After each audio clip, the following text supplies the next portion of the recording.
60,000 ভিয়েতনামের কারেন্সি দিয়ে রিক্সায় উঠেছি। খুব জনপ্রিয়, মানে হ্যানয় শহরে খুব জনপ্রিয় একটা রিক্সা এটা, যেটা আমরা আমাদের বাংলাদেশের রিক্সা থাকে, এটা ওই রকম টাইপেরই। এই যে পিছনে দেখেন উনি কীভাবে চালাচ্ছে।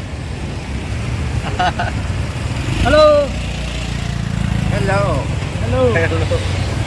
তারা ইংলিশে কথা বলতে পারে না, ইশারাঙ্গিতে বুঝাইতে হয়। আমরা তার যে ভিয়েতনামের যে ল্যাঙ্গুয়েজ আছে সেটা তো পারি না।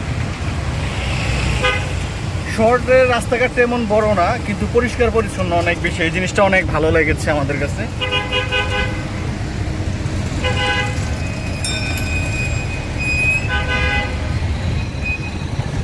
ভিয়েতনামের যে 60,000 কারেন্সি আছে, এটা বাংলাদেশি যে ডলারে কনভার্ট করলে এটা আসে আপনার $3, মানে প্রায় 350 টাকা দিয়ে আমরা রিক্সায় উঠেছি।